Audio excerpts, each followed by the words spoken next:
2021 সালের বিধানসভা নির্বাচনে পূর্ব মেদিনীপুর ছিল রাজ্যের রাজনৈতিক তাপমাত্রা মাপার অন্যতম কেন্দ্র। জেলার 16টি আসনে তৃণমূল ও বিজেপির মধ্যে হাড্ডাহাড্ডি লড়াই হয়। নন্দীগ্রামে মমতা বন্দ্যোপাধ্যায় ও শুভেন্দু অধিকারীর লড়াই ছিল সবচেয়ে আলোচিত, যেখানে শুভেন্দু অধিকারী জয় পান মাত্র 1956 ভোটে। সেই লড়াই আজও রাজনীতির প্রতীক হয়ে আছে। 2026-এর আগে পূর্ব মেদিনীপুর আবারও রাজ্যের রাজনীতির মিনি ব্যাটেল গ্রাউন্ডে পরিণত হয়েছে, যেখানে প্রতিটি আসনে শুধু দল নয়, ব্যক্তিত্ব, প্রভাব আর পুরনো সমীকরণের লড়াই এক নতুন ইতিহাস লিখেছিল।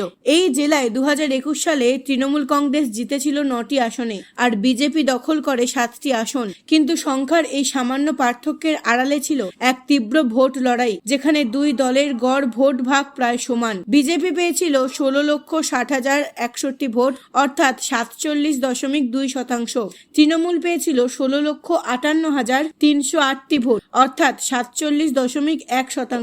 অর্থাৎ ভোটে বিজেপি সামান্য এগিয়ে থাকলেও আসন সংখ্যায় তৃণমূল জয়ী হয়েছিল। এই ফলাফল থেকে স্পষ্ট যে পূর্ব মেদিনীপুর তখন থেকেই এক ব্যাটেল জোন হয়ে উঠেছে, যেখানে প্রতিটি আসনেই হাওয়া ঘুরছে ভোটের ব্যবধানে। শুভেন্দু অধিকারী তৃণমূল ছেড়ে বিজেপিতে যোগ দেওয়ার পর থেকেই রাজ্য রাজনীতিতে এক নতুন অধ্যায় শুরু হয়েছিল।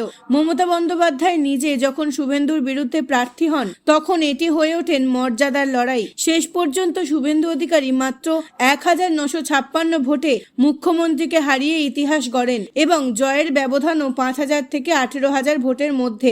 অন্যদিকে বিজেপি নিজেদের প্রভাব ধরে রেখেছে অধিকারী পরিবারের প্রভাবিত অঞ্চলগুলোতে, যেমন নন্দীগ্রাম, খেজুরি, কাঁথি উত্তর ও দক্ষিণ, ময়না এবং ভগবানপুর।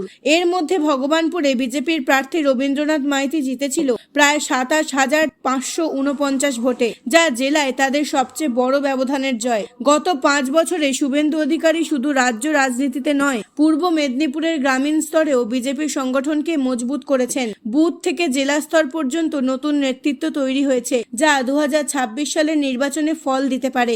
অন্যদিকে তৃণমূলও সমান তৎপর। মমতা বন্দ্যোপাধ্যায়, অভিষেক বন্দ্যোপাধ্যায় এই জেলার নেতাদের সাথে বারে বারে বৈঠক করছে, বিশেষ করে নন্দীগ্রাম ও কাঁথি এলাকায়, যেখানে অধিকারী পরিবারের প্রভাব ভাঙাই তাদের মূল লক্ষ্য।